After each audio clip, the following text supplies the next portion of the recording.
एक समय की बात है, हिमालय शिखर नामक पर्वत पर एक शेर रहता था। वह बड़ा ही खूंखार था। वह हर दिन अपनी गुफा से केवल शिकार करने के लिए ही बाहर निकलता था और पेट भरने के बाद वह वापस गुफा में जाकर सो जाता था। एक दिन न जाने कहां से उसकी गुफा में एक चूहा आ गया और वह भी एक बिल बनाकर रहने लगा। अंत में शेर को एक युक्ति सूझी। उसने सोचा कि क्यों ना चूहे को मारने के लिए उसका परम शत्रु लाया जाए। वह जंगल गया और वहां से भला फुसलाकर एक बिल्ली को गुफा में लेकर आ गया।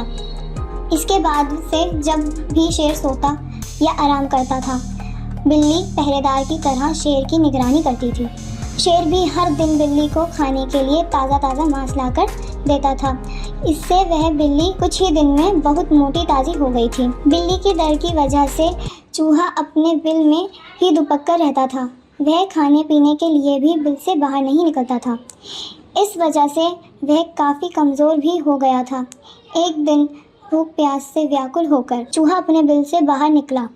उसने देखा कि शेर अपनी गुफा में आराम कर रहा था और बिल्ली ताज़े मांस खा रही थी। लेकिन बिल्ली भी बहुत चालाक थी। चूहा जैसे ही शेर के पास उसके बाल कुतरने पहुंचा, बिल्ली ने तुरंत उस पर झपट्टा मारा, उसे निगल गई।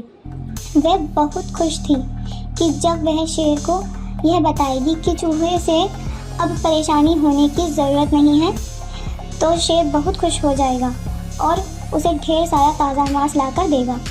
जब शेर अपनी नींद से जागा तो बिल्ली ने उसे बताया कि चूहे को मार दिया है। बिल्ली की बात सुनकर शेर बहुत खुश हुआ। अब उसकी परेशानी दूर हो गई थी, इसलिए वह बिल्ली अब उसके किसी काम की नहीं थी।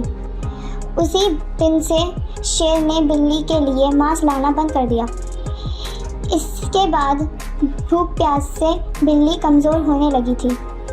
उसे समझ आ गया था कि शेर उसे मांस सिर्फ चूहे की वजह से देता था। अब चूहा नहीं है तो उसे उसकी कोई ज़रूरत नहीं है। फिर वह बिल्ली उस गुफा को छोड़कर वहाँ से चली गई। शेर, चूहे और बिल्ली की कहानी से हमें यह सीख मिलती है कि अपना काम निकल जाने के बाद हर कोई पराये की तरह व्यवहार करने लगता है। इसलिए कभी किसी के अधिक मोह में ना पड़े।